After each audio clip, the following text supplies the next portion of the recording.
Welcome back to Ebenchekwa. We're still on the episode where we're looking at breaking down stereotypes surrounding SGBV, and I'm joined by Pastor Mrs. Edith Nwabueze, who is the Vice President of the Christian Women Leadership Forum. Thank you so much for joining us. Thank you very much. You're welcome. And of course, with this sort of topic, there are many angles to it, right? Yeah. We're living in a climate where stereotype is such, and it's almost an integral part of the society, and especially in the area of LGBT. And I'll start with the first question of why women, are almost typically assumed to be lying for attention, when they come up with personal experiences, or stories of being victims of abusers or abuse, and especially when the man, in question is someone of repute, is a prominent person. In fact, there are many stories that we can easily point to. There was a case of between 2021 to 2025. I can top of my head mention like 5 cases.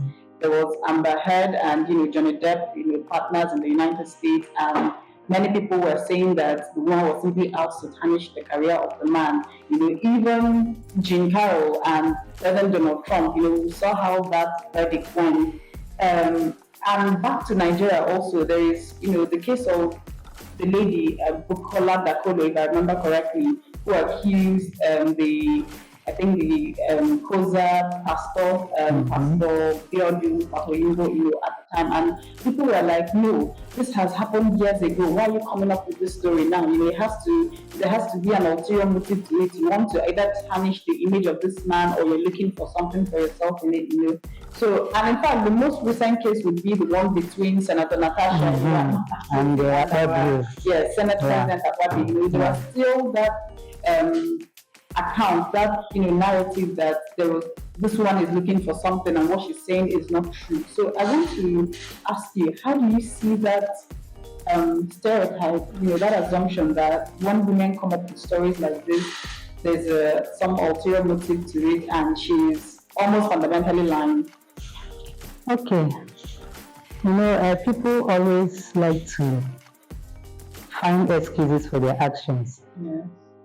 So that's part of the reason why they believe the woman is lying. Then secondly, because prior to now, people don't really voice out what they experience. They understand. They don't really voice out what they experience. So when now that the narratives have changed, people, there's a lot of awareness that you shouldn't die in silence. So you should come out and speak. So when people come out and speak, especially women, people tend to think or believe that they are lying. Because before now, they don't used to have such reports. They understand the hair. So, and again, this stereotype of that women should be quiet and accommodating, whatever they do to you, a man do to you, or anybody, you should endure it. You have the capacity to endure it. So that's part of what makes people think they are lying when they are saying such. And it's exactly like what you said, when it involves the high and mighty, because they don't want them to be exposed. You get, so they feel that how can this person do this to you? It's not possible. But it's possible. It is there are things that happen, and people are testifying it, but because that person's status, they believe there's this belief that this person has risen to a height that he or she cannot do such a thing.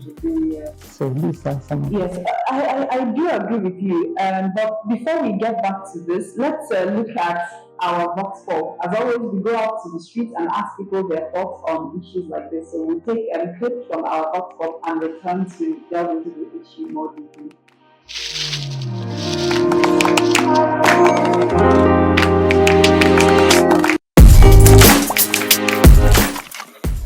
Do you think women are also perpetrators and not only victims of sexual and gender-based violence? I think also it goes both ways. It can be physical abuse, it can be emotional abuse, it can be by words, like a lot of things. Broke shaming is a form of abuse in marriage. Emasculating the man, even in public, and intimacy deprivation, and there are a lot of ways that women also abuse men. Why do you think that the police always keep quiet whenever a man comes to report whenever he is being violated? I think most of the time is because they think they'll consider the man a weakling. That, oh, you allow women to be abusing you. How do you even allow a woman to assault you? So, and sometimes the men, when they see like they will be shamed for coming out to say that they are being abused, they rather keep it to themselves than actually report it. And in this country, not even sometimes when the woman will report, the police will do nothing. Our police is not functional at all. That's the truth. Thank you very much. Why do you think men find it hard to report cases when they are victimized? Well, because if men talk about, usually from things I've seen on the internet, when people talk about men, talk about their experiences, it is the fellow men that bash them, and they be like, you should have enjoyed it or something. Don't take them serious. Okay. Yeah. Thank you very much. Welcome back. We just watched a couple of clips from our Vox Pop, and you saw the first question, and I think that's one of the most prominent issues of stereotype, surrounding SGBV, which is silence on the part of men.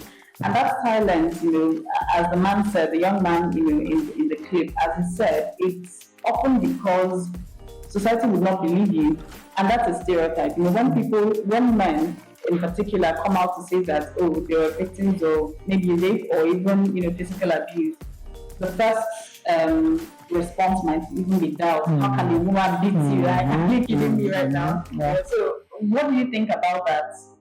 Well, just like this belief also that says real men don't cry. Exactly. Real men don't cry. So it's a kind of training, should I use the word, training men to bottle up their emotions. Emotions are not meant to be bottled up. They are meant to be expressed. But this stereotype, this belief that real men don't cry, makes men to do is suppress their emotions when they are going through pains. And what people don't know is that when they suppress their emotions, they're actually incubating a time bomb. Bomb that will eventually become very disastrous. Do you understand? So that is one reason that make people don't believe them. They understand. Then secondly, men are said to be strong and dominant. So that you are abused, especially when the abuse is coming from a woman. They say, how can? Are you not a man? So are you not telling me that a woman is stronger than you, is dominating you? But that is, some women can actually be stronger than men. So we should hear men out. Men can equally be violated. And so when they speak, they should be listened to and they're giving the support that they need. Indeed. While you were speaking, you mentioned how society has over time raised men to withhold their emotions, keep it inside, men shouldn't cry and all that. And in a way, that also reinforces some kind of stereotypes. You find that men, for example, down here, when abuse is mentioned, people instantly expect it to be physical. Not knowing that verbal abuse is a real thing, emotional abuse is a real thing, and nobody has to hit you before those things happen. So men can also find themselves in situations where they are being emotionally abused, and they won't recognize it. And also women too, in a sense, women who are being raised to be the emotionally expressive ones. Sometimes that also reinforces some sort of stereotype, because some women, may not know that what they're experiencing, maybe in their marriage or in their relationship, is a form of abuse because they've been trained to certain things. So how do you see that? Especially the fact that society nurtures our society, raise women to be caregivers, understanding, making femininity look as if it's about endurance, and then when we now go into marriages or relationships, women start to take in more than they can really handle. So how do you address that from a religious perspective? Okay, that's what you said is true. Women have actually been, trained to believe that they can handle things like that. You understand? But it is not right. It is not right. Because from beginning, boy child is not is meant to believe that he shouldn't learn how to do domestic work like house chores. He should not cook, he should not wash dishes. You understand? So women are now more taken to be caregivers and nurturers, or nurturers rather. Yes. So, and because of that, they pay more attention to others instead of themselves. Do you understand? So they just believe that yes, you are created, that is your duty. Your duty is to take care of others, neglecting your own needs. So you now find out that when a woman is in an abusive relationship, where her mind will be going is her children. If I leave now, what happens to my children? I am here as I'm supposed to be here for my children. And you see the woman stay in that abusive relationship or marriage, you understand, toxic relationship, and before you know it, that's why today we have a lot of women who have died, who have been named, because there's this belief that you must be there for others and not for you. Don't think about yourself, which is not really good. So women should understand that once you're into a relationship that has become abusive, that your life is at stake, please, you should walk away. You should equally do what? Report. And report and say, okay, report to the appropriate authority. Because sometimes when we report to our parents, they equally encourage you to stay. They're the ones that reinforce it. They tell you say, their own. Do you know? They say, your grandmother suffered this. She was there. Me and your mother, I said, I'm still in my mother. So why will you? So, and it is not really helping women. But speaking of, that reporting, and so there is this thing that happens, when women report cases of abuse, right? Authorities here in Nigeria very often would expect you to report immediately. Maybe it's abuse. We've seen cases where people, eventually come out to say that 5-10 years ago they suffered this, and people expect them, why didn't you say it? But it's not as if we have that culture of giving a listening ear. How do you think that can change? It's just like what we are doing now. Creating awareness. You understand? Talking about it, letting people know. Because some people who have had these experiences didn't even know they should have reported. Now, if peradventure they now come to know that, I could have reported this thing, and they now decide to do what? To report. Especially when what happened to them, maybe a particular person that violated them, they have heard that this person violated another person. They can now come out and say, yes, this is true. Yes, give them courage. Say, this is true. Yes, I had this experience with this person. Do you understand? So we shouldn't discourage people to not to report what happened, no matter how long it has taken. You understand? Because a lot of people don't even know when certain happen to them. They don't even know what to do. Do you understand? And that is why we talk about identifying and supporting SGBV survivors. Do you understand? So when you see someone behaving or talking about abuse, but it's not specifically pinpointing who it happened to, it could be a sign that the person is the one that experienced it, but because of the shame or the fear rather of being stigmatized, Yes. the person withholds it.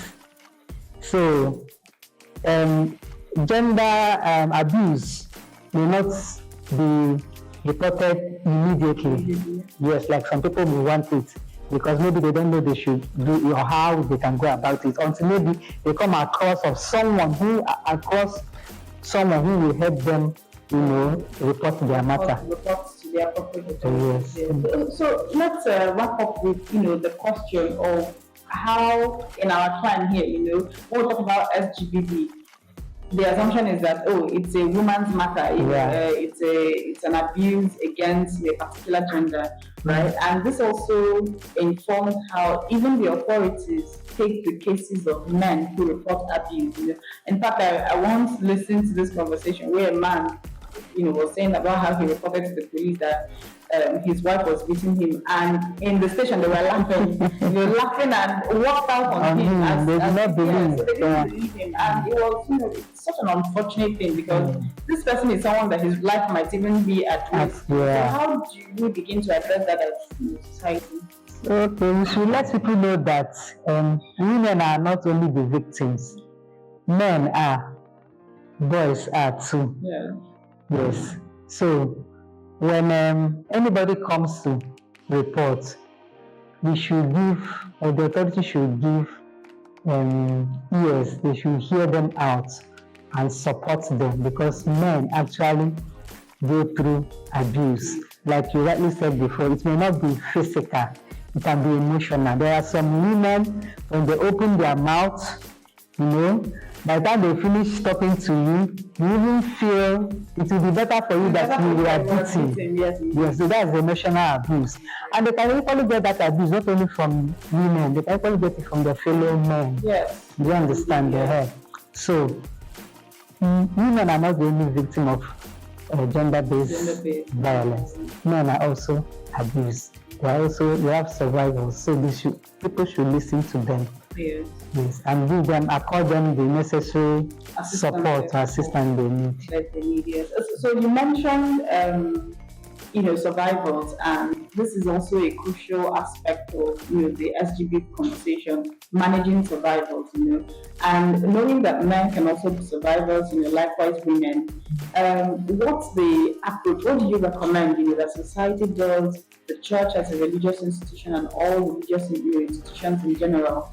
How do we begin to create a safe space for survivors, and not also have these people stereotyped as, people that something has to be wrong with you. Maybe you were the one that gave cause to your experience, whether as a man or a woman. Because some people, for example, will tell you that, didn't you know that person was like this before you went into a relationship with them or got married to them? The victim blaming them. How do we create a society where survivors are taken care of and not stigmatized? Okay. First of all, we should not blame any survivor because nobody wishes to be assaulted. You understand? Very important. Yeah, nobody wishes. So when it happens, and it can happen to anybody. So the best you can do is to support the person, maybe help to take the person to where the person can access care. Like some of the people who are being violated, it can affect their health. So you can take them to see a health care, especially practitioner to caregivers, to assess if it is someone who needs counseling. You should direct them to the appropriate place. You understand? Then we should continue to let people know that we should support a survivor because it is not in their making that they became victims. Yeah, they became victims. So just like what WABMA is doing, creating awareness, yes. So that WABMA are inviting religious leaders and cultural leaders, who are people who are in the position to talk to people. So as a religious leader, like I'm talking about myself, yes, I should be telling my congregation about some of these stereotypes You understand? Some of these beliefs, what the harm it is causing, and when you see a survivor, how you should assist the person come out of, because it could be anybody. It could be anybody, yes. It could be anybody. And in fact, I just want to end with this question. What happens where the caregivers themselves become the abusers? Because we've seen cases of, women, for example, who come for counseling or who come seeking aid, within the church community, and they now end up, having their cases aggravated by the very people that they are seeking, the assistance from. How does the church address that? How do you recommend that religious institutions address that, where caregivers become the abusers themselves too? In fact, it's a very, very wrong thing that someone comes to you for help and end up being a victim. Needing more help. Yeah. It is very, very, very wrong. You understand? So people should understand that when someone comes to you for help, if you can offer the help, offer it. If you can not offer the help, refer. Yes. Refer the person to the appropriate place the person can get help. Do you understand? And because you know that there's this belief that people believe that women are, should I use this word, sex toy. Yes. You understand? So now, I have a problem, and I now come to you as a man to help me. You're now taking advantage of my problem. Your situation, yes. That's vulnerability. Yes. So add more to my problem. It is not right. You have not ended up helping the person, but worsening the person's situation.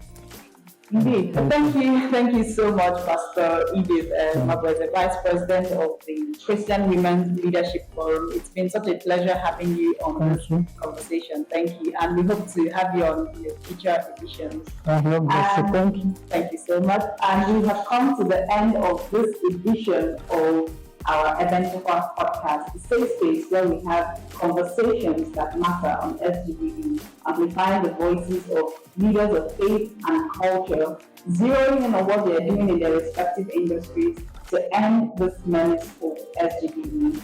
And Ebenchekwa, as you know, is brought to you by the Wama Media Development Foundation, and I'm your host, Annalena. See you some other time.